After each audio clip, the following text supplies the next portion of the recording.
Pembacaan kita yang pertama dari Matius pasal yang keempat. Matius pasal 4 ayat 2 dan ayat 4, dan Yohanes 14 ayat 25 dan 26. Pertama-tama kita akan baca terlebih dahulu Matius pasal 4. Jika saudara sudah temukan, kita sambut firman Tuhan dan kita akan baca bersama. Matius 4 ayat 2 sampai ayat yang keempat, kita baca. Dan setelah berpuasa 40 hari dan 40 malam, akhirnya laparlah Yesus. Lalu datanglah si pencoba itu dan berkata kepadanya, "Jika engkau anak Allah, perintahkanlah supaya batu-batu ini menjadi roti." Tetapi Yesus menjawab, "Ada tertulis, manusia hidup bukan dari roti saja, tetapi dari setiap firman yang keluar dari mulut Allah." Yohanes 14. Pembacaan berikutnya Yohanes 14 ayat 25 dan 26. Ya, demikian. "Semuanya itu kukatakan kepadamu selagi aku berada bersama-sama dengan kamu. Tetapi penghibur, yaitu Roh Kudus, yang akan diutus oleh Bapa dalam namaku, dialah yang akan mengajarkan segala sesuatu kepadamu dan akan mengingatkan kamu akan semua yang telah kukatakan kepadamu." Amin. Puji Tuhan. Silakan duduk. Dari ayat-ayat firman Tuhan yang sudah kita baca, kita akan belajar kebenaran firman Tuhan dari hal peranan firman Tuhan dalam menjawab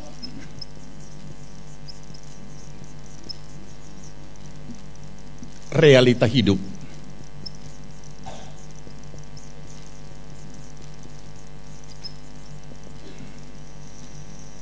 Peranan firman Tuhan dalam menjawab realita hidup.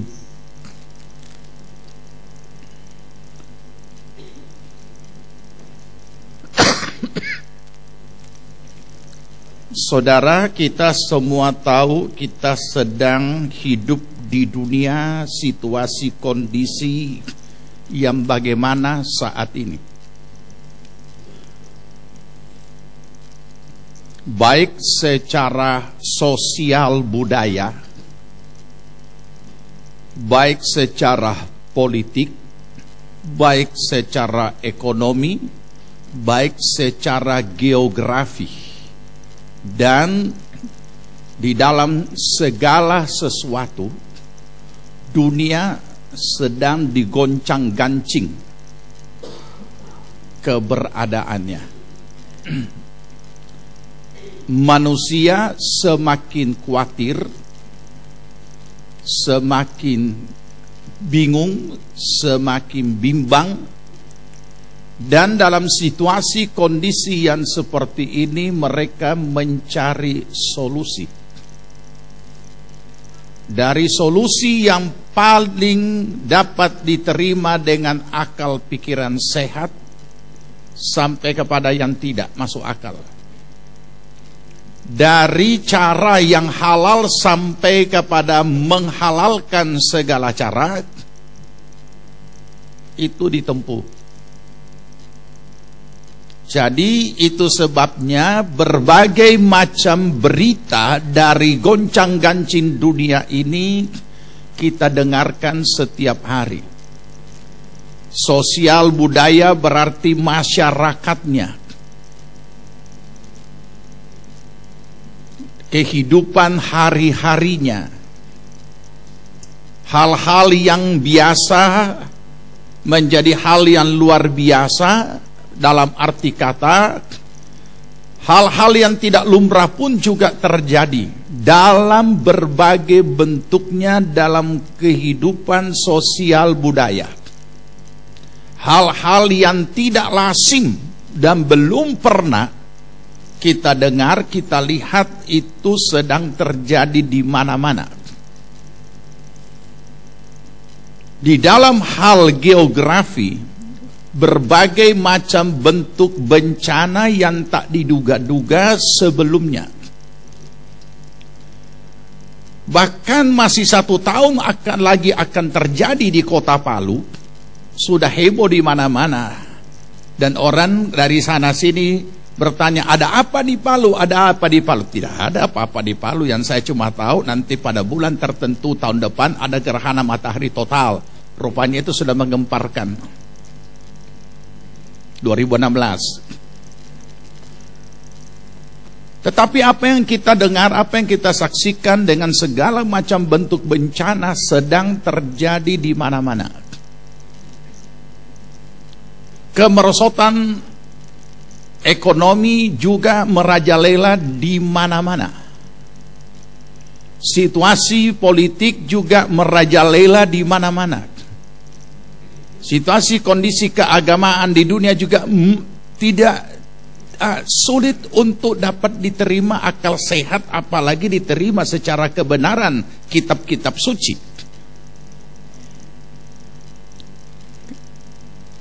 Tetapi saudara, sebagai orang percaya, ketika kita kembali kepada Alkitab, kita tahu itulah akhir zaman. Bahkan yang lebih mengerikan lagi, bahwa 2 Timotius pasal 3 ayat 1 sampai 5 menulis hal yang lebih hebat, yang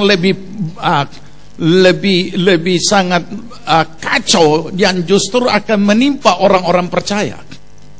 Pada akhir zaman akan datang masa yang jahat, dan masa yang jahat ini bukan bicara soal umum, tapi masa jahat yang akan melanda orang-orang percaya, umat Tuhan. Karena di dalam 2 Timotius pasal 3 ayat 1 sampai 5 itu bukan bicara tentang dunia secara umum, tapi bicara tentang orang umat Tuhan, orang-orang percaya. Dengan kejahatan yang begitu rupa mengerikan. Kalau orang percaya adalah pengajaran dasarnya adalah kasih, tapi di situ kalimat pertama dari ayat itu mengatakan orang akan mengasihi dirinya sendiri dan menjadi hamba uang. Itu mengerikan, saudara. Dan gereja rupanya tidak sadar bahwa itu akan menimpa gereja.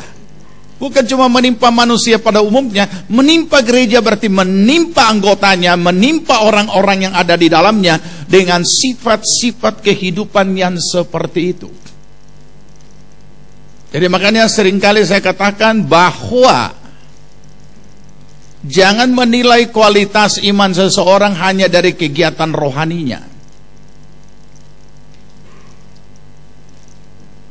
Firman Tuhan yang kita baca di dalam Alkitab kita, Yesus berkata, apabila semuanya itu terjadi, janganlah kamu heran, karena aku sudah mengatakannya terlebih dahulu kepadamu. Kesulitan itu, masa sukar itu akan terjadi di mana-mana dan tidak terkecuali juga di negeri ini. Nah, oleh karena itulah di dalam kehidupan kita sehari-hari, kita harus punya kecakapan iman di dalam mengatasi realita apapun yang sedang kita hadapi dalam kehidupan kita. Sebab di dalam kita menjalani kehidupan kita dimanapun kita berada, kita tidak akan luput daripada apa yang namanya kenyataan hidup, karena kita akan dikelilingi dengan realita ini apapun bentuknya. Kita berada pada bulan sekian sama juga, tetap mau gambarnya seperti ini. Kita mau berada pada semester kedua sekarang sama juga, bahkan di sepanjang umur kehidupan kita. Kita tidak akan melihat lagi realita hidup kecuali kita sudah mati. Tetapi pertanyaannya, kemana ini? Ketika justru yang membuat kita mati adalah realita hidup. Karena kita tidak bisa jawab. Sementara kebenaran firman Tuhan mengingatkan pada kita seharusnya bukan seperti ini, tetapi seperti ini itu gambar. Benar, dia menyerang kita. Tapi bagaimana kita menangkalnya, bagaimana kita menghadapinya, sehingga tidak akan merobohkan kita dan membuat kita tidak berdaya.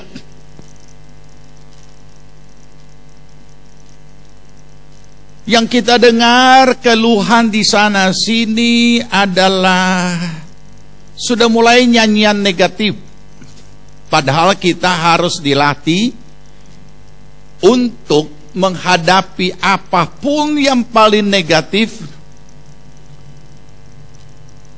Kita harus menghadapinya dengan kebenaran firman.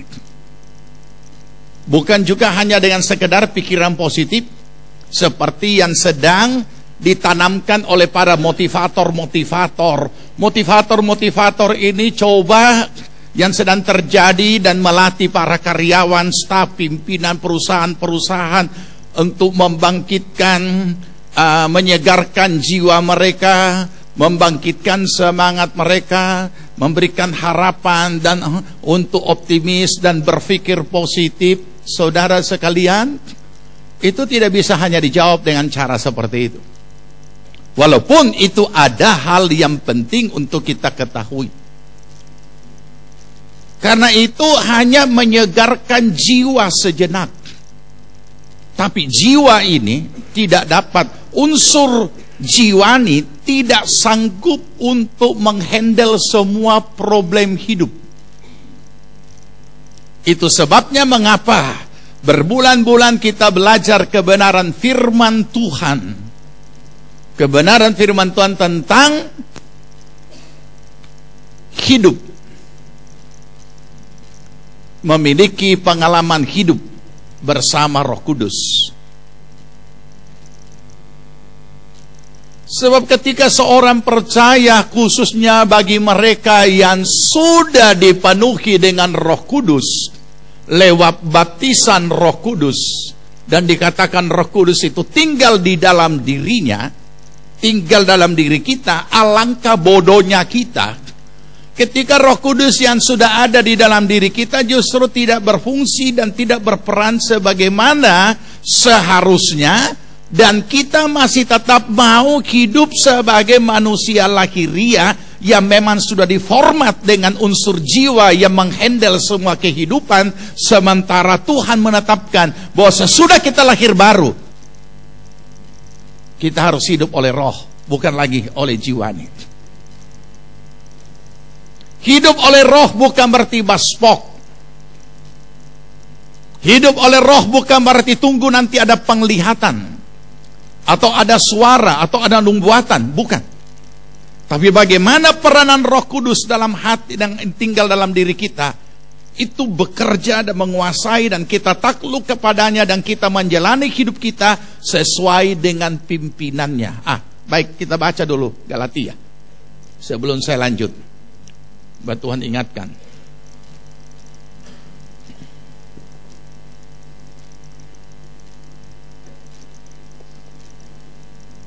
Galatia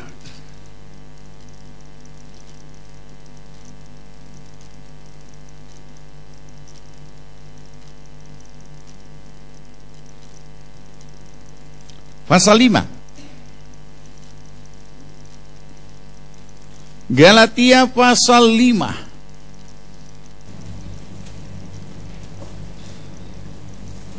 Galatia pasal 5 mulai ayat 16. Kaum laki-laki, maksudku ialah hiduplah oleh roh, maka kamu tidak akan menuruti keinginan daging. 17 ganti.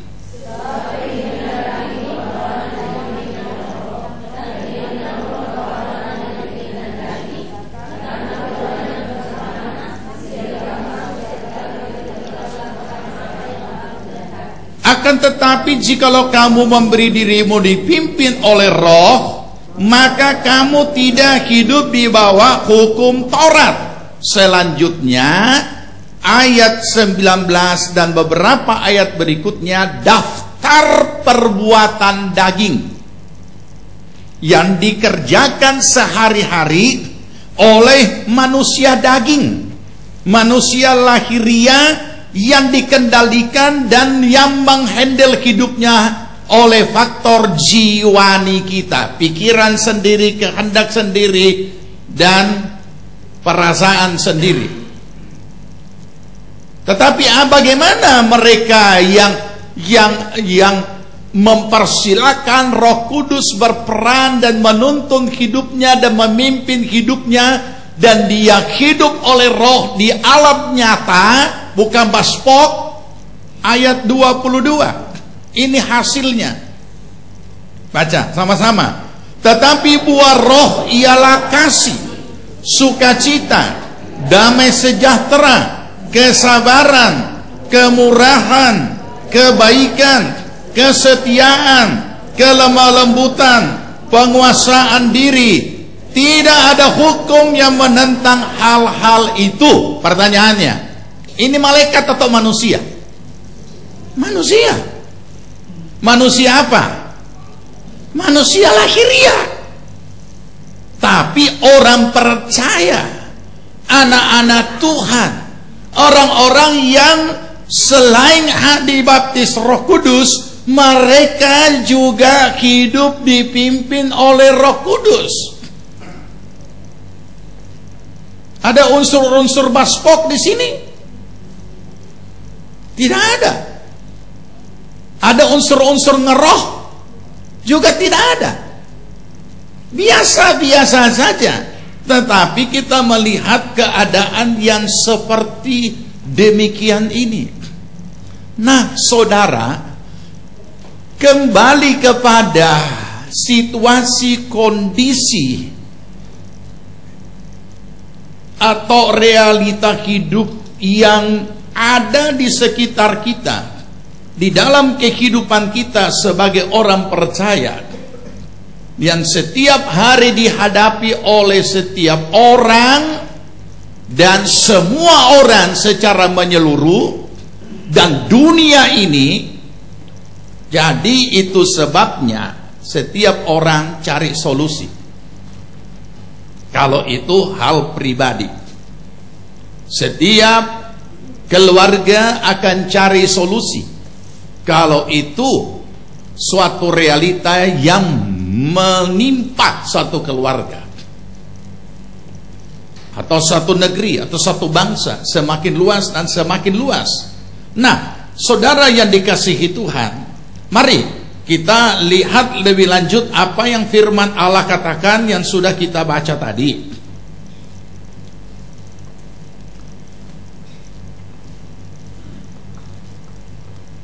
Nah, solusi ini dilakukan dengan cara sendiri.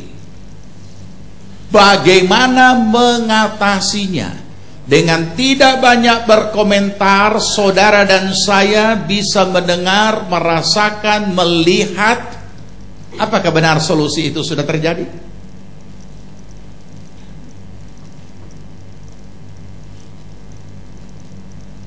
Berikut, kalau kita melihat secara global dan ternyata solusi itu belum juga ada dan belum juga tepat, nah apa yang akan saudara lakukan secara pribadi dalam hidup setiap pribadi ketika menghadapi berbagai realita ini? Akankah kita biarkan hidup kita menjadi korban dari masalah, atau dipermain-mainkan dengan masalah sesuai situasi kondisi kita? Mulai dari anak-anak, remaja, pemuda, dewasa, sampai kepada orang tua. Saya sudah katakan sepanjang umur hidup. Jadi jangan anggap anak-anak remaja tidak ada masalah. Jangan anggap anak-anak tidak masalah. Di saat mereka sudah bisa berpikir, di saat mereka sudah bisa membaca situasi kondisi di sekitarnya, di saat mereka sudah bisa berinteraksi dengan sekitarnya, dengan realita hidup yang dia alami, sesuai dengan tingkat usianya, maka berarti dia sudah menghadapi apa yang namanya kenyataan hidup. Dan dia akan mengatasinya sesuai sejauh mana kemampuan yang ada padanya. Itu sebabnya mengapa kita orang tua mengajar anak-anak. Kenapa kita larang anak-anak kita pegang pisau atau bermain pisau? Atau ketika dia menangis dan untuk mendiamkan dia punya tangisan, kita berikan dia parang atau golok supaya dia main-main dengan itu barang. Tapi sebaliknya bukan itu yang kita kasih. Apa yang kita berikan? Kita beri dia permen supaya berdiam. Dia punya mulut tertutup dengan permen, dia berisap, tidak jadi menangis. Karena dia berisap. Sudah berhenti. Jangan, tidak usah menangis. Apa ini? Parangnya main-main. Tidak ada. Jadi saudara yang dikasihi Tuhan, setiap kita akan menghadapi seperti ini. Dan setiap orang percaya, kalau dia tetap mau bertahan bahwa dia harus menghadapinya dengan faktor jiwaninya, saudara tidak akan pernah menikmati peranan firman Tuhan dalam hidup saudara. Bagaimana firman Tuhan itu menjadi jawaban.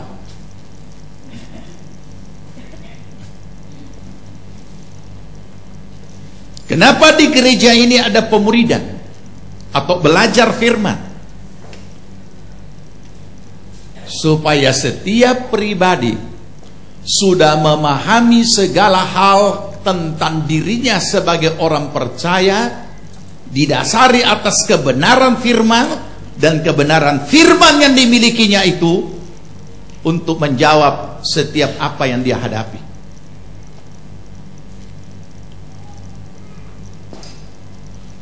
Apa yang kita baca tadi, pencobaan yang dialami oleh Yesus Kristus Tuhan.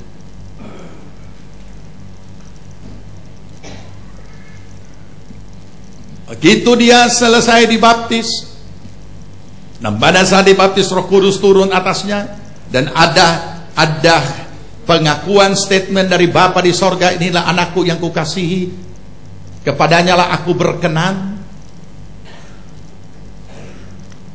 Mulai saat itu dikatakan roh membawa dia ke padang belantara. Bukan setan yang membawa, roh membawa dia ke padang belantara untuk dicobai.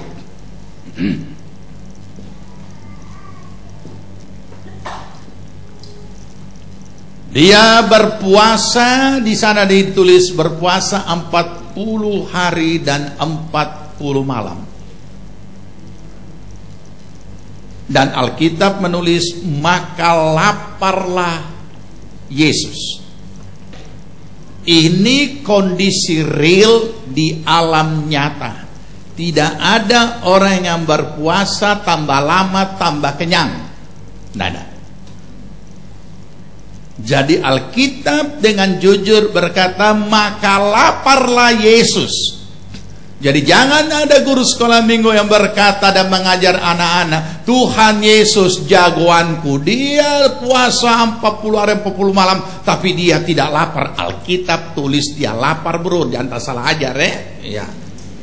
Ya. Laparlah Yesus. Inilah kondisi secara manusia di alam nyata. Di saat lapar itu datanglah iblis dengan tuntutan yang paling mendesak yang sangat dibutuhkan. Saudara tahu, sesuatu tuntutan yang paling mendesak yang sangat dibutuhkan dalam hidup kita, seringkali kita memberikan dispensasi bagi hidup kita untuk melakukannya, untuk mencapainya, untuk menikmatinya. Kemudian dispensasi ini kita pakai seolah-olah Tuhan mengerti. Padahal kalau kita baca di dalam Alkitab, di dalam Amsal Sulaiman dikatakan seperti ini. Seorang pencuri, apabila ia mencuri sekalipun karena ia lapar, ia tidak luput dari hukuman. Kenapa? Karena dia makan barang curian. Nah, saudara, kalau kita perhatikan dalam kehidupan kita, seringkali antara lain di dalam menjalani kehidupan kita di saat tuntutan-tuntutan yang mendesak yang harus kita miliki, harus kita capai, kita mendispensasikan diri. Ya Tuhan juga tahu. Nah, baik, saudara tahu, iblis yang coba berusaha menggugurkan kita di balik setiap realita ini, dia tahu persis apa yang menjadi yang paling mendesak dalam hidup saudara yang saudara butuhkan.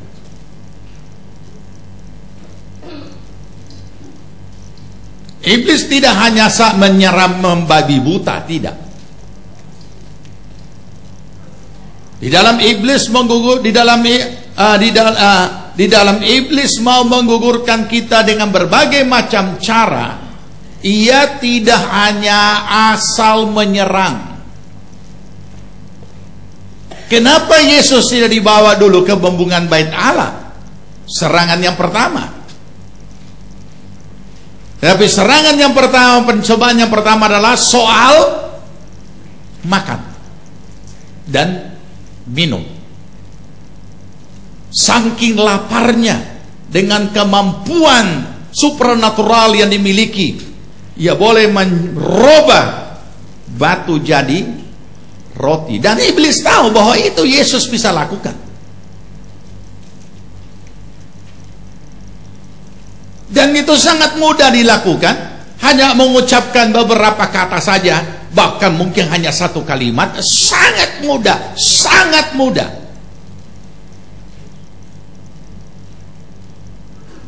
Nah, jadi perlu kita sadari, apapun bentuk daripada serangan kuasa si jahat dalam hidup kita yang menunggangi realita apapun yang terjadi dalam hidup yang sedang kita hadapi ini, tidak boleh kita anggap remeh, karena Tuhan juga tidak pernah mengajar kita meremehkan iblis.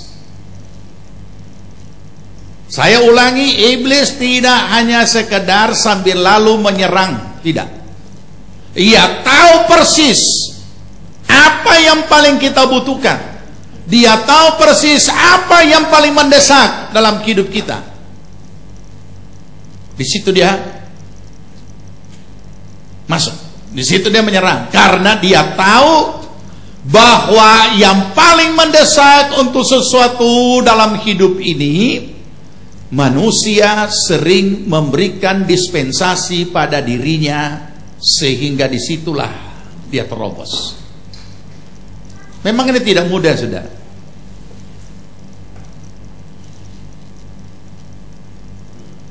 Dan ada kalanya muncul perasaan-perasaan mengasihani diri sendiri. Bukan mengasihi diri sendiri, mengasihani diri sendiri. Ya sudahlah, semua orang tidak mau mengerti saya, tapi Tuhan mengerti, Tuhan sayang. Nah, karena Tuhan sayang, Tuhan mengerti, maka berarti okelah, Tuhan tahu, tidak apa-apa ini. Nah ini,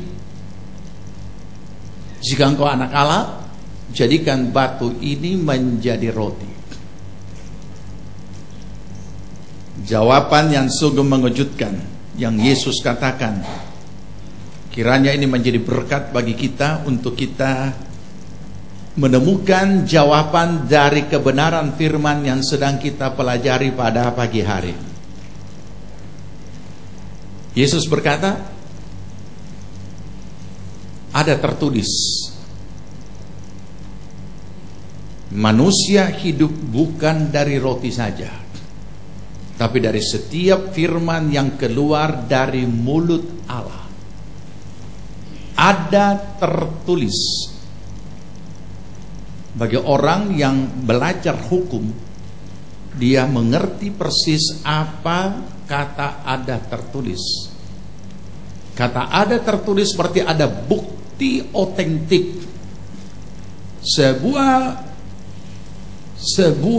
Sesuatu yang otentik ini sangat kuat keabsahannya. Makanya kalau orang yang bodoh-bodoh tidak memahami apa itu otentik, dengan mudah dia ngoceh di SMS, dengan mudah dia ngoceh di BBM, di Facebook, dan semua jaringan sosial apapun. Dia tidak tahu bahwa itu adalah bukti otentik, bukti tertulis yang tidak bisa disangkal dan dapat dipakai sebagai bukti di pengadilan secara berperkara, secara hukum.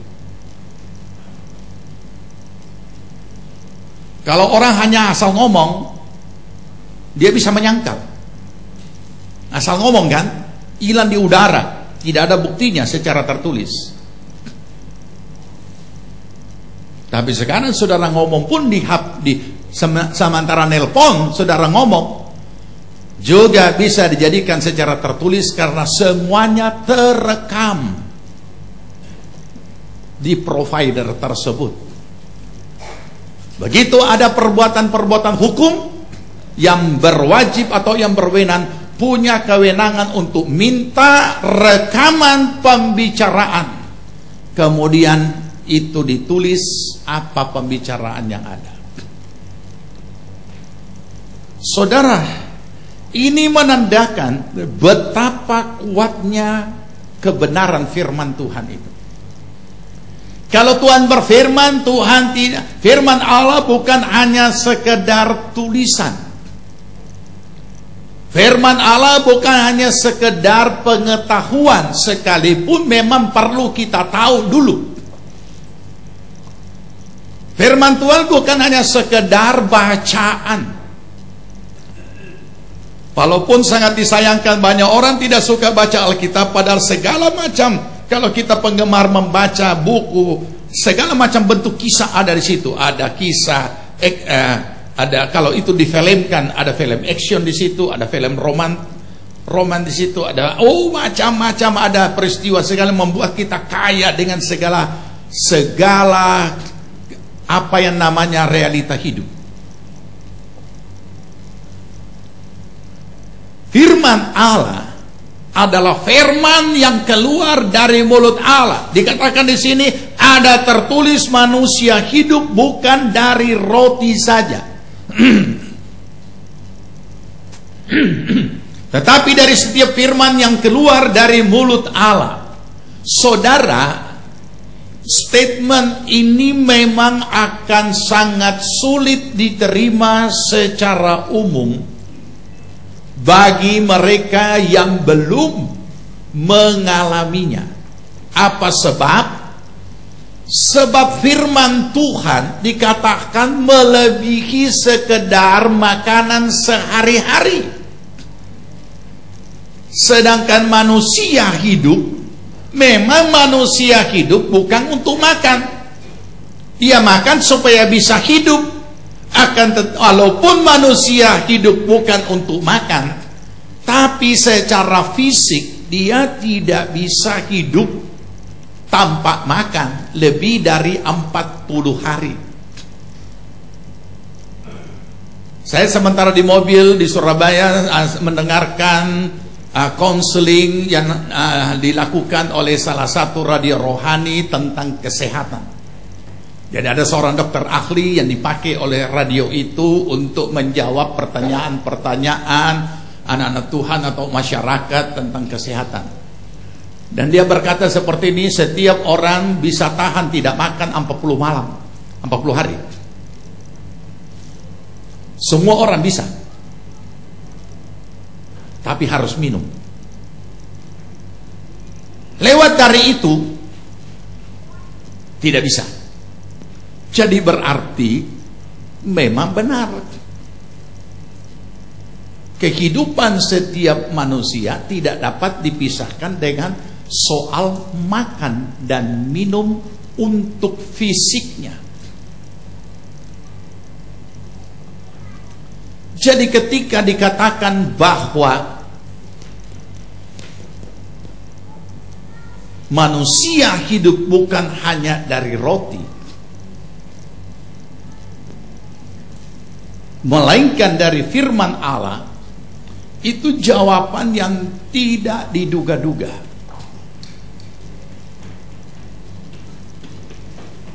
Sebab secara umum, secara alamiah, manusia tidak bisa dipisahkan dengan apa yang namanya makanan. Kalau di situ disebut roti.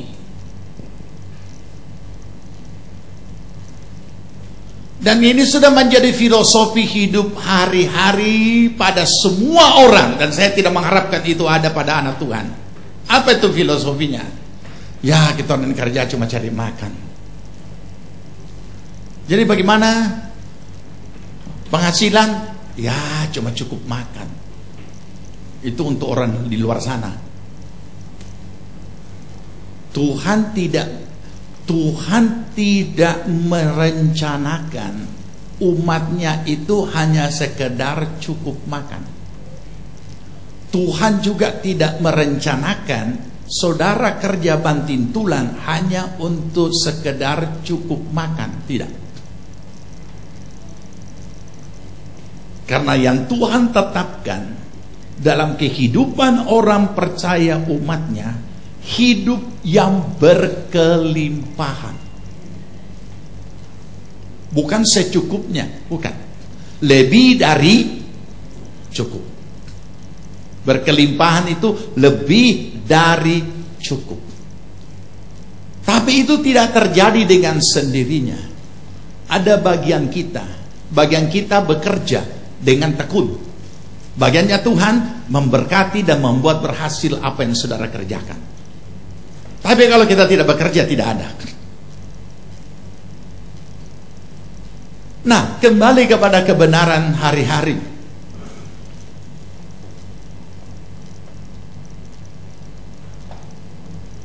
Bagi iblis, dia tahu dia tidak akan mempan dengan pencobaan yang satu macam ini. Ketika Yesus menjawab bahwa ada tertulis, ada kebenaran real, mutlak, absolut, bahwa manusia hidup tidak hanya dari roti saja. Bukan berarti tidak, bukan berarti sama sekali tidak. Tidak hanya dari roti saja. Berarti makan atau roti tetap dibutuhkan menurut kebutuhan. Tapi bukan hanya ini saja, melainkan oleh firman Allah. Firman yang keluar dari mulut Allah. Dan firman yang keluar dari mulut Allah sudah ada pada saudara masing-masing. Ini Alkitab. Entah Alkitab itu di buku, dalam bentuk buku, ada di HP saudara, ada di alat elektronik lainnya. Firman Allah yang tertulis, yang keluar dari mulut Allah,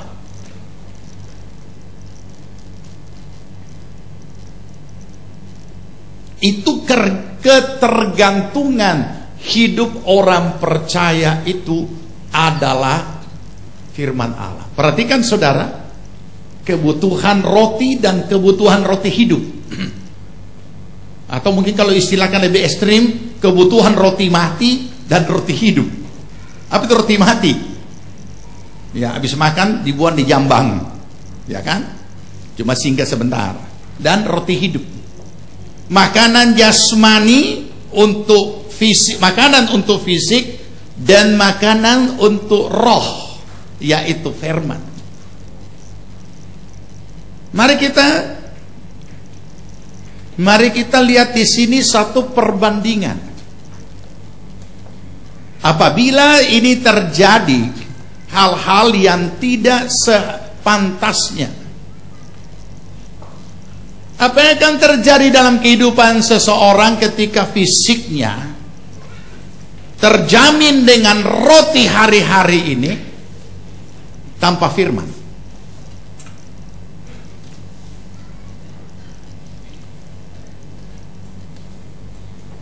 Apa yang Apa akan terjadi dalam kehidupan kita sebagai orang percaya, sehat secara fisik, tapi tanpa firman? Sedangkan mampukah fisik ini menghadapi segala tantangan hidup? Sebagian berkata mampu. Saya kerja keras banting tulang. Saya mau tanya, berapa lama saudara kerja keras banting tulang untuk mendapatkan makan satu hari?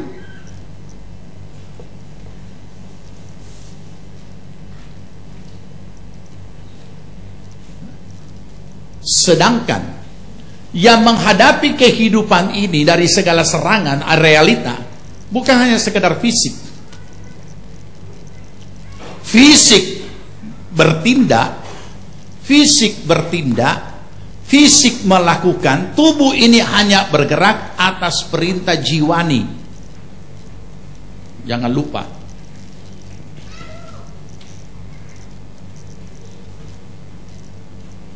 Pikiran harus cari jalan bagaimana menemukan jawaban untuk kemudian tubuh melakukannya, apa yang harus dikerjakan. Pertanyaannya, dari mana jawaban yang ada di dalam jiwa ini? Pikiran untuk menyelesaikan masalah itu yang saudara temukan dari siapa, oleh siapa, dan dari mana? Kalau tidak ada peranan Roh Kudus di sini, maka yang ada di dalam itu hanyalah pikiran sendiri. Maka kita akan melakukan cara sendiri.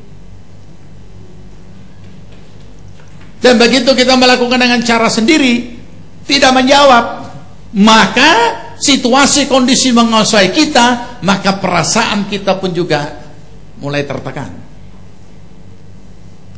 Padahal ada di sini Roh Kudus sebagai penolong.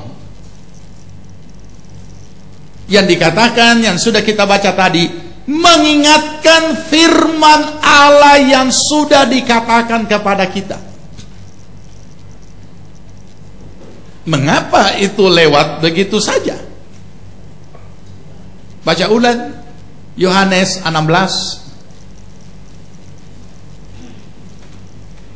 Yohanes 14.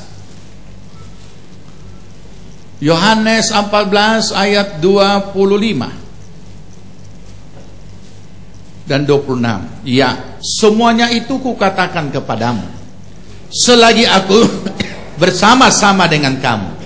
Tetapi penghibur, yaitu Roh Kudus, yang akan diutus oleh Bapa dalam namaku, dialah yang akan mengajarkan segala sesuatu kepadamu dan akan mengingatkan kamu akan semua yang kukatakan kepadamu. Bisa saudara melihat kedahsyatan ini? Mari kita renungkan saudara. Luar biasa. Begitu ada masalah, Roh Kudus mengajarkan segala sesuatu. Untuk dapat menangkap apa nilai-nilai ilahi yang ada di dalam setiap peristiwa itu. Mengajar kita apa ini. Sesungguhnya peristiwa ini terjadi ini apa. Sesungguhnya peristiwa terjadi ini, apa yang Tuhan kehendaki daripadaku untuk aku lakukan. Bukan mengapa ini menimpa aku. Bukan. Apa yang Tuhan kehendaki aku lakukan. Maka Roh Kudus sudah mengajar kita menemukan apa yang Tuhan kehendaki kita lakukan. Roh Kudus langsung menyampaikan apa yang kita harus lakukan dengan mengingatkan firman Tuhan yang sudah kita dengar. Tapi kalau saudara kita tidak ada firman, kita mau bikin apa? Jadi jangan anggap remeh kehadiran firman Tuhan itu. Jangan anggap remeh itu belajar Alkitab dalam pemuridan. Banyak jemaat Tuhan yang kami kunjungi bermasalah. Padahal sederhana. Bagaimana mungkin sebuah gereja yang sudah puluhan tahun belum pernah memahami apa itu hidup berjemaat? Kalau kebenaran firman Allah tentang hidup berjemaat tidak ditanamkan, gereja tidak akan pernah tumbuh sehat. Jadi firman Tuhan yang kita baca pun lewat Alkitab kita masing-masing, jangan kita remehkan. Saudara tahu, ya saya tidak usah bacakan, nanti lain kali. Saya ingatkan saja, ayat itu berbunyi begini: pada akhir zaman akan datang masa yang orang kelaparan. Bukan lapar karena makanan dan minuman secara jasmani, tetapi mereka lapar akan firman Tuhan, dan mereka akan beridar-idar ke sana kemari cari firman, tapi firman sudah tidak ada, firman sudah diangkat. Kalau sekarang gampang sekali mengundang pendeta untuk berkhotbah. Makanya beberapa pengusaha yang so malas berusaha, so malas berbisnis, keadaan makin sulit, itu banyak terjadi di kota-kota besar. Uangnya puluhan dan ratusan miliar, dia bangun gedung serbaguna yang sangat mewah. Kemudian dia lengkapi dengan segala peralatan, sound system, lighting, akustik dan lain sebagainya. Kemudian gedung itu dia buka gereja dan mengundang pendeta-pendeta ternama bergiliran tiap minggu. Dia jadi manajer pendeta. Ini bisnis gereja, saudara. Ya, aduh, daripada pusing bisnis. Nah, jadi dia investasi. Rupanya bisa juga invest di gereja, ya. Dia invest gedung. Dan kemudian dia cari organisasi. Organisasi mana yang mau terima? Oh, banyak sekali organisasi sekarang sangat menanti orang-orang yang banyak duit, yang kemudian bisa bangun sendiri gereja. Organisasi tidak usah pikirkan, dia punya dana. Kemudian supaya dia bisa tenang, terus dikasih jabatan pendeta muda. Dan beberapa tahun kemudian dia sudah jadi pendeta. Itu gereja sekarang sampai jadi model begini, saudara. Itu sebabnya nilai kehamba Tuhanan semakin memprihatinkan. Ada yang lain juga tidak. Dia tidak mau jadi pendeta. Barat nanti jadi pendeta. Dia cuma bangun gedung, kemudian juga lengkapi isinya, kemudian dia cari gereja mana yang mau sewa. Dan banyak gereja yang susah membangun gereja, lebih baik kita sewa. Dengan pandangan rohani begini, tidak usah bangun gedung, percuma Tuhan datang sebelum dia datang, itu gedung juga akan hancur lebur dengan gempa bumi. Pikirannya betul juga, ya. Kalau begitu tidak usah kita bangun gereja, ya. Nanti Tuhan datang, sebelum Tuhan datang gempa bumi di Palu, ada apalagi ini patahannya bumi ada di Palu. Nah, ini pikiran-pikiran seperti ini, saudara. Kita tidak bisa anggap remeh itu firman. Dan saudara tahu, saat-saat sekarang cuma gereja yang berani sewa mahal gedung. Jadi gedung-gedung yang ada di mal-mal yang besar, gedung-gedung malah di kota-kota, itu cuma gereja yang mampu untuk sewa. Siapa ya? Sudah tentu sewa tiap minggu, kontrak 5 tahun, 10 tahun, berapa puluh miliar. Nah, oke, kita tinggalkan itu. Itu juga adalah situasi kondisi yang sedang melanda gereja saat ini.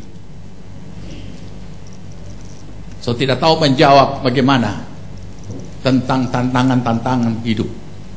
Jadi jangan kita anggap remeh firman Tuhan. Jangan anggap remeh Alkitab saudara. Jangan anggap remeh apa yang sudah pernah saudara dengarkan. Tapi yang jelas isi hidup ini dengan firman. Isi hidup ini dengan firman. Baca dan dengarkan. Karena apa? Ada Alkitab. Masa saudara mesti mau tunggu, hai anak-anakku, hendaklah kamu berjalan sesuai dengan firmanku. Masa mau tunggu, hai anak-anakku? Kalau saudara mau tunggu, hai anak-anakku, gampang. Kita suruh salah satu kaum bapak baspok baru, siapa yang bagus ini, yang paling besar. Mau kasih suara yang nah, ada Alkitab, baca dulu, ikuti dulu ini Alkitab. Masa saudara sudah bosan dengan Alkitab, mau dengar suara siapa? Ya, Alkitab, jangan-jangan Alkitab kita baca belum tamat Tuhan so datang. Berarti bayangkan tiap hari cuma setengah pasal. Setengah pasal pun saudara baca masih ada kesempatan. Ya, Roh Kudus mengajarkan. Aduh, coba baca ulang 26 ya. Minta Tuhan Roh Kudus tolong kita dalam memahami dan menangkap. Ini luar biasa saudara. Baca pelan-pelan. 26 dari Yohanes 14. Tetapi penghibur, yaitu Roh Kudus yang diutus oleh Bapa dalam namaku. Sudah kan? Sudah dibaptis saudara Roh Kudus kan? Jadi Roh Kudus ada di mana? Ada di dalam toh? Di dalam diri kita. Nah, sekarang kalau ada, dengan tenang saudara baca. Dialah yang akan mengajarkan segala sesuatu kepadamu. Bukan mengajarkan sesuatu, bukan. Mengajarkan segala sesuatu. Aduh, syukur sekali, luar biasa ini. Jadi semua persoalan, semua apapun, dia yang akan mengajar, dia yang akan memberikan solusi. Bukankah luar biasa? Terus kenapa kita biarkan? Kenapa kita tidak nikmati ini dalam hidup sehari-hari?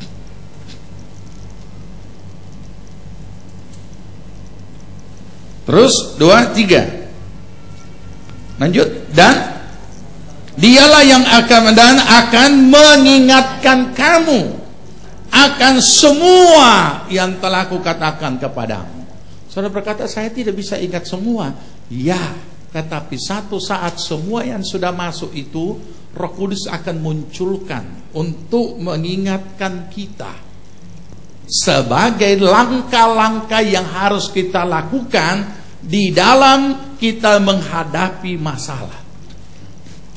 Kalau tidak, kita tidak akan melakukannya sesuai dengan apa yang Tuhan kehendaki. Kita akan lakukan sendiri sesuai dengan kehendak kita. Jadi kapan Alkitab atau ayat firman Tuhan yang hanya berupa kalimat yang tertulis itu menjadi hidup? Kapan firman Tuhan itu menjadi jawaban dalam kehidupan kita? Ketika kita lakukan. Kalau kita tidak lakukan, kita tidak akan dapat apa-apa. Roh Kudus sudah mengajar, Roh Kudus sudah memberi petunjuk, tetapi kita tidak mau melakukan, maka firman tetap adalah kalimat saja. Firman hanya tetap tulisan saja. Padahal firman Allah adalah hidup dan berkuasa. Kita buka Ibrani. Ibrani pasal 4. Ibrani pasal 4 ayat 12. Ya, sebab firman Allah hidup dan kuat dan lebih tajam daripada pedang bermata dua manapun.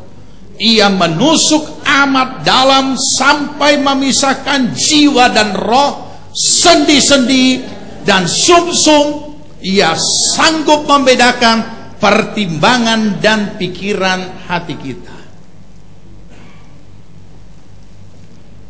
Kemampuan firman sampai seperti ini. Dan saudara bisa membayangkan apa yang sedang terjadi dalam sebutan-sebutan satu-satu kata yang ada dalam kalimat ini. Bagaimana firman Allah itu bekerja, bagaimana kekuatan firman Allah itu, bagaimana ketajamannya, dan lain sebagainya. Bagaimana dia menguraikan sampai semuanya terpisah dan terurai begitu rupa. Dan itulah yang akan kita alami dalam kehidupan kita. Ketika firman yang datang kepada kita lakukan, maka firman itu yang hidup itu bekerja begitu rupa, dan saudara bisa menemukan bagaimana semua yang terikat dengan begitu rupa semuanya terurai, dan terurai, dan saudara terlepas daripada segala lilitan apapun yang sedang melilit saudara. Di saat kita melakukan firman itu. Saya tidak usah bacakan ayatnya, tapi saudara tahu apa yang disampaikan oleh Yesus tentang orang yang bijaksana yang tidak bijaksana. Orang yang bijaksana adalah orang yang mendengar firman dan melakukannya, seperti orang yang membangun rumahnya di atas batu, bukan di atas pasir. Membangun rumahnya dengan fondasi, bukan tanpa fondasi. Jadi saudara, sebenarnya semuanya kembali kepada kita. Begitu banyak. Pertama-tama saya ingin berkata kepada mereka, sudah mengetahui firman begitu banyak, lakukanlah. Kalau kita tidak lakukan, firman itu hanya sebagai pengetahuan. Firman itu hanya sebagai tulisan. Tetapi sesuatu yang tertulis, sesuatu yang otentik, apalagi perkataan Allah, itu hidup dan berkuasa. Kalau bicara otentik ini, maka saya ingin mengingatkan sedikit bagaimana kekuatan sebuah dokumen. Saya yakin semua saudara pribadi lepas pribadi punya dokumen, punya akte kelahiran, punya akte perkawinan, punya akte harta benda berupa sertifikat, punya surat-surat berharga sesuai dengan peruntukannya. Untuk apa?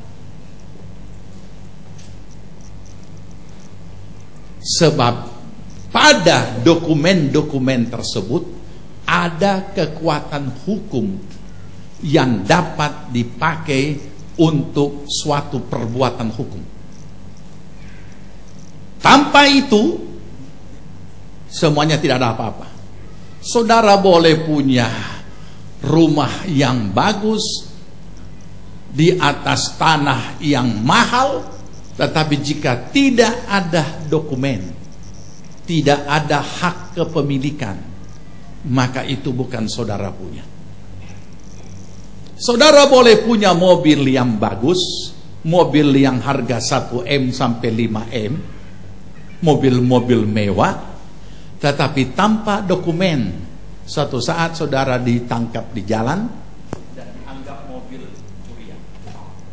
Mari kita sadari akan hal ini. Inilah kebenaran, kekuatan. Tapi dari mana kita tahu kekuatan itu?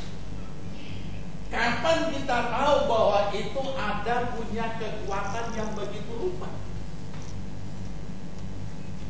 Selagi tidak ada masalah, itu tidak akan jadi jawaban. Dia hanya kertas bertumpuk-tumpuk, ada sertifikat tanah 20, ada BPKB 25 mobil, ada macam-macam. Tetapi selagi tidak ada masalah, ini bisa saudara simpan di berangkas dengan aman. Sepertinya tidak ada artinya, tidak ada apa-apanya. Tetapi saudara,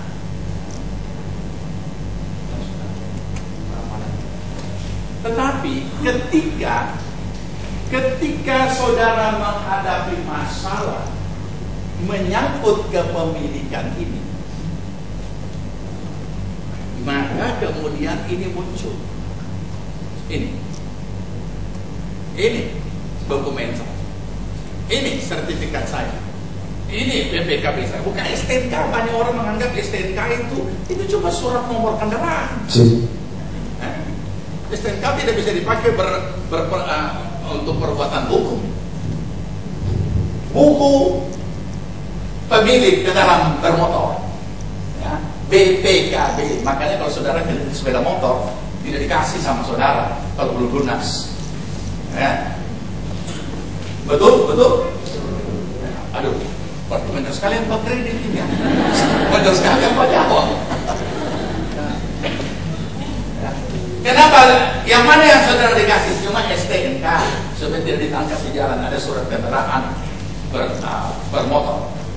Tapi buku pemilikan belum lunas, kemudian membawa tidak boleh. Ya.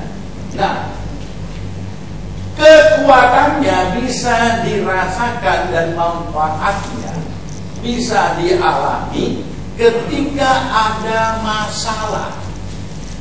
Dan begitu dimunculkan, ini kekuatan secara otentik, ini kebenaran saya punya. Nah, sama firman Tuhan yang tertulis ini, ketika saudara tidak menghadapi satu masalah, ini kan tersimpan. Coba taruh di rumah kan, atau ada di sini, ada di ingatan, ada di hati. Biasa-biasa saja. Saudara bisa menyanyi Mazmur 23. Tuhan gembalaku, Dia menghantar aku ke air yang tenang dan memberikan aku di rumput yang hijau. Saudara nikmati hanya sekedar lagu biasa-biasa saja. Nah, kapan kebenaran ini bisa kita alami? Pada saat terjadi sesuatu yang kita hadapi. Dan kemudian firman Allah ini kita lakukan. Kekuatannya ada di sini. Kalau kita lakukan, kalau kita tidak lakukan, berarti ini tidak kita gubris. Maka yang terjadi, semua yang kita hadapi akan dihadapi oleh faktor jiwani kita. Yang akan menghadapi adalah pikiran sendiri, cara sendiri, perasaan sendiri. Tidak ada kefirman-firmanan, tidak usah. Nah, ini bedanya. Tapi pada saat kita lakukan, kekuatan firman Allah itu dengan pertolongan Roh Kudus, kan kami dikatakan Roh Kudus yang akan mengajarkan kita dan mengingatkan firman, dan Roh Kudus yang akan memimpin kita ke dalam kebenaran, dan kebenaran itu adalah firman. Jadi pada saat kita lakukan itu firman, Roh Kudus menolong, memberikan kekuatan untuk kita mampu melakukannya. Jadi jangan saudara balik ya. Roh Kudus berikan dulu saya kekuatan. Lakukan, komitmen lakukan. Saat itu Roh Kudus langsung bekerja, memberikan kekuatan bagi kita untuk memimpin kita ke dalam segala kebenaran. Bukan kekuatan kita lagi yang menghadapinya. Peranan Roh Kudus yang bekerja dalam kehidupan kita, dan kita boleh merasakan, aduh, kalau saya sendiri tidak mampu, tapi ini luar biasa. Nah, ini baru kita nikmati bahwa firman Allah itu hidup. Coba buka Alkitab saudara masing-masing. Kan cuma buku, kan cuma tulisan. Tetapi bukankah pada suatu saat, pada saat kita baca firman, padahal cuma tulisan, kita dalam pergumulan yang begitu rupa. Tapi pada saat kita baca firman, tiba-tiba ada ayat-ayat yang berkata begitu rupa dan menjawab masalah kita. dan kemudian kita tangkap itu dan kita lakukan. Belum kita lakukan sudah ada sejahtera. Orang biasa mengatakan itu rema. Nah, inilah yang harus dinikmati hari-hari. Bagaimana itu peranan firman Tuhan menjawab. Bagaimana firman Allah itu bekerja. Kalau kita tidak lakukan, tidak bisa, saudara. Firman Allah itu untuk dilakukan di dunia, bukan di akhirat. Di dunia. Firman Allah menjadi jawaban bagi kehidupan kita yang sedang kita jalani di dunia. Berarti dia akan merubah segenap hidup kita. Seperti yang sudah kita baca di dalam Galatia. Jadi bukan tanda-tanda lahiriah, saudara. Bukan tanda-tanda lahiriah. Tapi bagaimana orang itu melakukan firman, itulah jati dirinya. Bukan karena dia rajin kegiatan-kegiatan rohani, bukan. Firman Tuhan yang akan membuat kita menjadi dewasa menghadapi hidup kita sampai kepada akhirnya dan menjawab segala tantangan. Nah, oleh karena itu, renungkan dan taruh di hati kita, manusia hidup bukan hanya dari roti. Berikan ruang dalam hidup saudara. Firman Tuhan itu di mana? Di mana tempatnya kita tahu. Berikan ruang dalam hidup kita. Hal-hal rohani itu kita taruh di mana tempatnya. Kita sudah belajar, kita sudah dengar, kita sudah baca Alkitab. Terus untuk apa semuanya itu? Untuk kita lakukan. Untuk kita lakukan. Jangan pernah menanti jawaban atas segala masalah saudara tanpa melakukan firman yang nyata-nyata sudah jadi jawaban. Jawaban apa lagi yang kita inginkan? Sedangkan jawaban sudah datang lewat firman yang kita baca, yang kita dengar, dan lain sebagainya. Terus apa yang kita mau nantikan lagi untuk kita melakukan apa yang Tuhan kehendaki? Ada tertulis. Ada tertulis.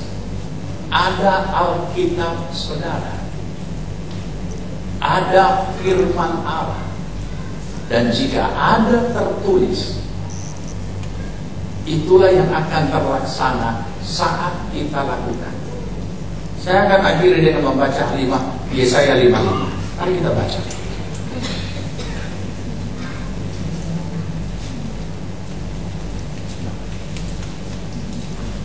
Yesaya 55.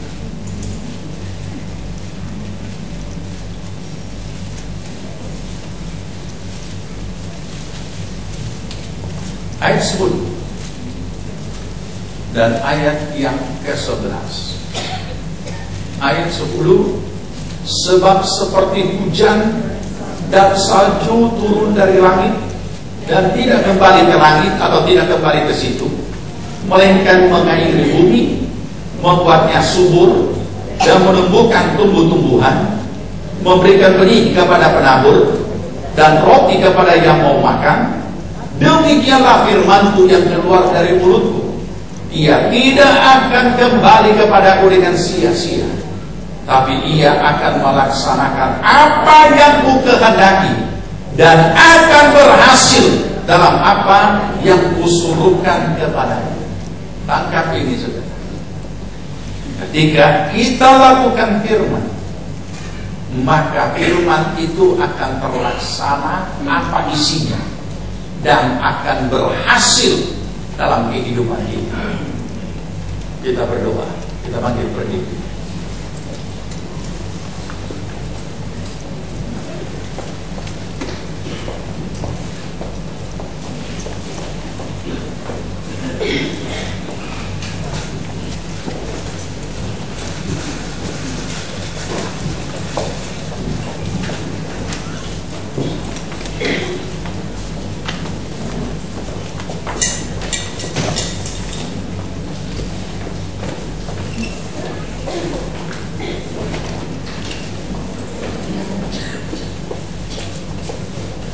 Kita sediakan hati kita, segala kebenaran kita, menerima akan perjamuan suci, dan kita syukuri bahwa Tuhan selalu berfirman di dalam kehidupan kita dan memberikan jawaban di dalam segala pergumulan kita. Firman-Mu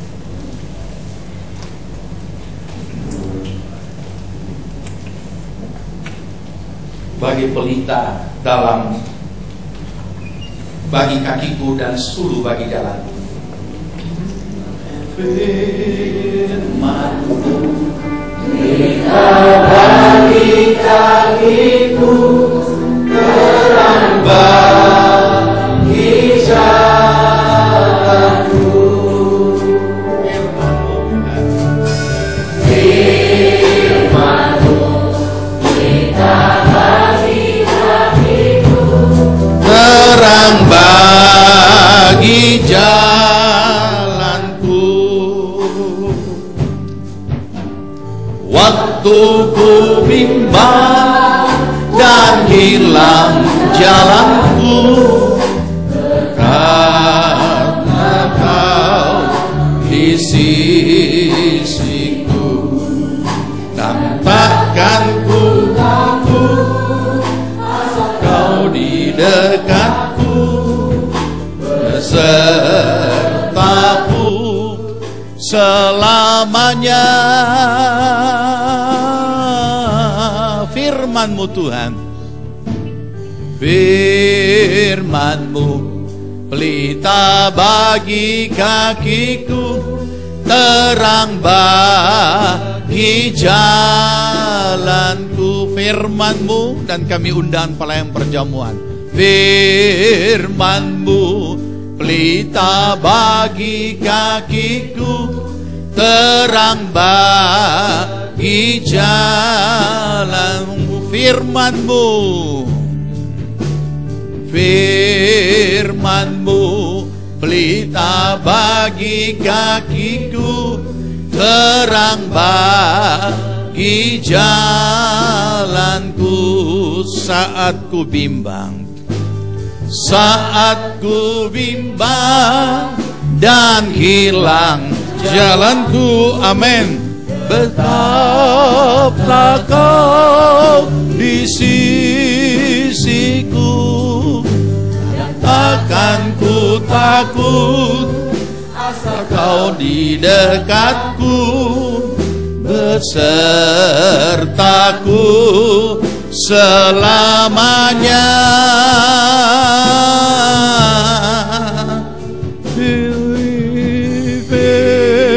Firman-Mu pelita bagi kakiku, terang bagi jalanku, terang bagi jalanku, terang bagi jalanku, terang bagi jalanku.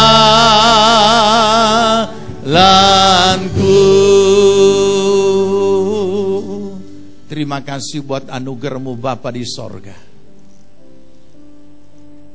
Terima kasih Tuhan Yesus untuk pengorbanan-Mu di atas kayu salib. Dengan darah yang tercurah telah menebus kami dari segala dosa. Terima kasih Roh Kudus, Engkaulah penolong yang terus menolong kami, menuntun kami dalam segala kebenaran, mengingatkan kami akan segala firman Tuhan, dan mengajarkan kami segala sesuatu. Kami sadar Tuhan, saat kami boleh berdiri di hadapan-Mu bukan karena kami kuat, tapi karena kemurahan, pengasihan, dan karya Roh Kudus, dan kekuatan kuat kuasa firman Allah yang hidup. Terima kasih. Terima kasih Roh Kudus, Engkau sudah menguatkan kami dan sudah menolong kami dalam kami melakukan firman. Dan saat ini kami datang mengucap syukur untuk anugerah Tuhan bagi kami di dalam Yesus Kristus Tuhan, dengan darah yang tercurah di atas kayu salib. Terima kasih untuk perkenan Tuhan bagi kami boleh bersekutu dalam perjamuan kudus ini. Tilik segala keberadaan kami Tuhan. Ampuni segala yang tidak berkenan yang kami lakukan oleh perkataan, perbuatan, dan pikiran kami. Sucikan kami dengan darah Yesus Kristus dan tutup semua cacat celah kami oleh kuasa darah Tuhan Yesus Kristus. Kuduskan kami yang melayani, kuduskan seluruh jemaat-Mu. Berkati roti dan anggur ini agar ini bukan hanya sekedar upacara, tapi kami boleh bersekutu dalam tubuh dan darah Kristus menyatu dengan kami. Dalam nama Tuhan Yesus kami berdoa. Amin. Jemaat Tuhan silakan duduk.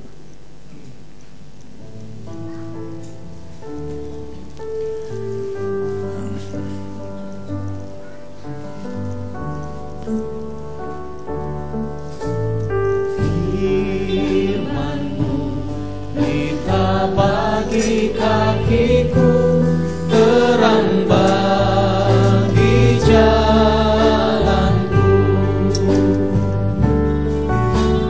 Firman-Mu berita bagi kakiku, terang bagi jalanku. Waktu ku bimbang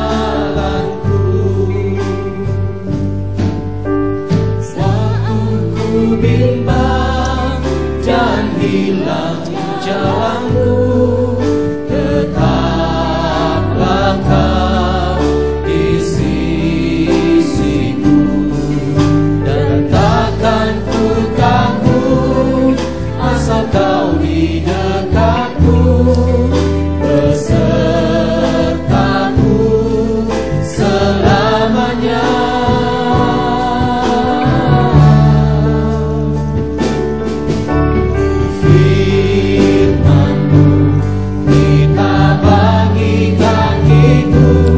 Terang bagi jalanku,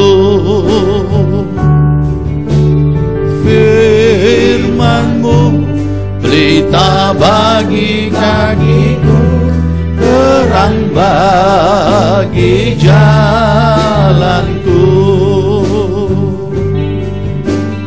Waktu ku bimbang dan hilang jalanku, tetaplah Kau di sisiku, takkan ku takut asal Kau di dekatku, besertaku selamanya.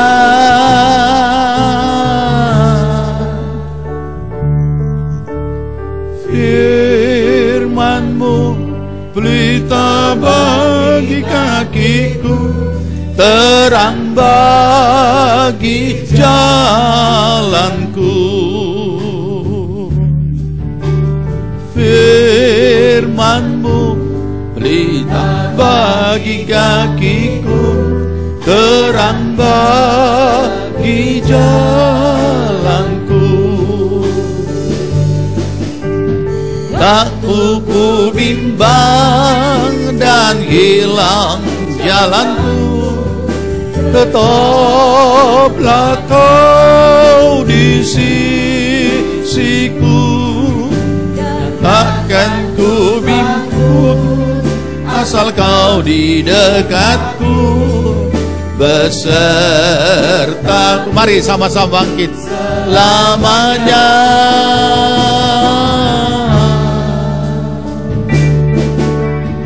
Firman-Mu pelita bagi kakiku, terang bagi jalanku, terang bagi jalanku, terang bagi jalanku,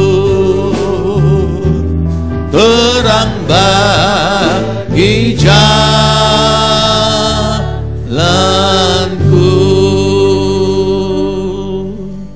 Mari kita mempersiapkan diri. Kita bersyukur Tuhan sudah mengikat perjanjian firman-Nya yang dimeteraikan oleh darah Yesus Kristus.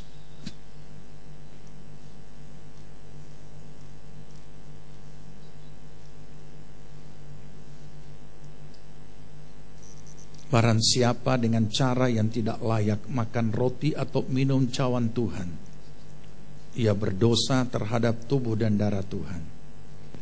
Karena itu hendaklah tiap-tiap orang menguji dirinya sendiri, dan baru sesudah itu ia makan roti dan minum dari cawan itu. Karena barang siapa makan dan minum tanpa mengakui tubuh Tuhan, ia mendatangkan hukuman atas dirinya. Sebab itu banyak di antara kamu yang lemah dan sakit, dan tidak sedikit yang meninggal. Kalau kita menguji diri kita sendiri, hukuman tidak menimpa kita. Makasih Tuhan. Haleluya. Jika saudara telah siap, angkat roti di hadapan hadirat Tuhan dan dengarkan firman Tuhan. Sebab apa yang telah aku teruskan kepadamu telah aku terima dari Tuhan, yaitu bahwa Tuhan Yesus pada malam waktu ia diserahkan mengambil roti, dan sesudah ia mengucap syukur atasnya, ia memecah-mecahkan dan berkata, inilah tubuhku yang diserahkan bagi kamu menjadi peringatan akan daku. Perbuatlah akan hal itu. Jemaat yang dikasihi Tuhan, bukankah roti yang kita pecah-pecahkan ini adalah persekutuan di dalam tubuh Kristus? Amin. Kita makan dengan percaya dengan penuh syukur dalam nama Tuhan Yesus.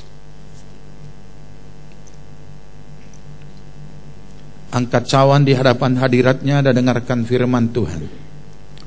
Demikian juga yang mengambil cawan sesudah makan lalu berkata, cawan ini adalah perjanjian baru yang dimateraikan oleh darahku. Perbuatlah ini setiap kali kamu meminumnya menjadi peringatan akan daku. Sebab setiap kali kamu makan roti dan minum dari cawan ini, kamu memberitakan kematian Tuhan Yesus sampai ia datang kembali. Jemaat yang dikasihi Tuhan, bukankah cawan pengucapan syukur yang atasnya kita ucapkan syukur adalah persekutuan di dalam darah Kristus? Amin. Dalam nama Tuhan Yesus kita minum dengan percaya dan bersyukur.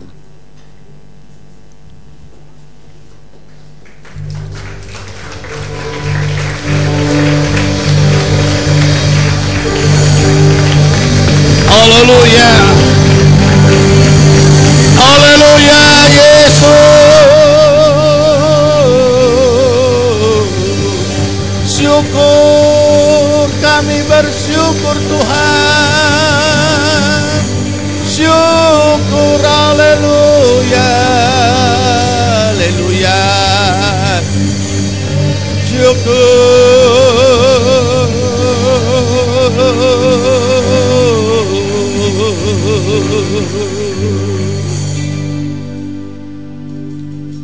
Terima kasih Tuhan, karena kebenaran firman-Mu bukan hanya sekedar perjanjian kata-kata dan kalimat, tetapi perjanjian yang dimeteraikan oleh darah Yesus Kristus.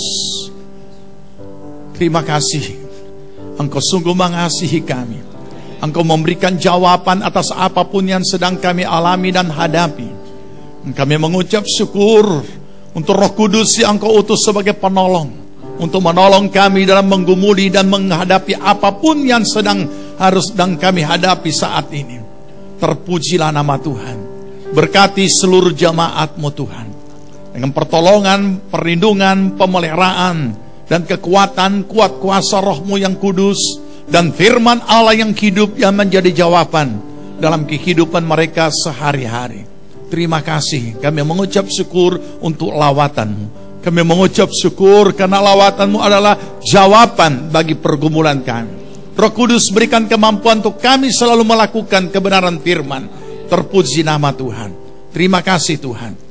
Taruhkan dalam hati kami, meteraikan itu dalam kehidupan kami, dan kami boleh tetap dengan kepemurahan dan pengasihan Tuhan, dan kekuatan Roh-Mu yang kudus, dan peranan kebenaran firman Tuhan, kami boleh tetap tegak berdiri dalam iman. Terpuji nama Tuhan. Berkat Tuhan turun atas kami semua. Dan sebelum kami akhiri ibadah kami Tuhan, kami menyatakan kasih kami kepadamu dengan apa yang akan kami persembahkan. Sucikan hati pikiran kami agar apa yang kami persembahkan kami lakukan dari hati yang mengasihi Tuhan, sehingga kami diberkati Tuhan di dalam nama Tuhan Yesus Kristus. Amin. Puji Tuhan, silakan duduk saudaraku yang dikasihi Tuhan. Kita bawa persembahan kita dan kita akan nyanyikan pujian segala puji syukur bagi Tuhan.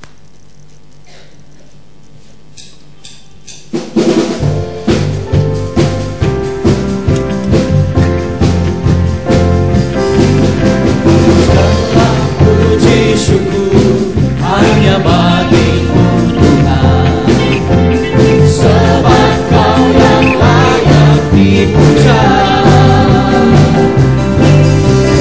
Kami mau bersorak, tinggikan nama-Mu. Amin. Haleluya. Segala puji syukur, segala puji syukur hanya bagi-Mu Tuhan, sebab Kau yang layak dipuja. Kami mau bersorak, tinggikan nama-Mu. Haleluya. Mari bangkit berdiri. Soraklah, haleluya. Soraklah, haleluya. Haleluya.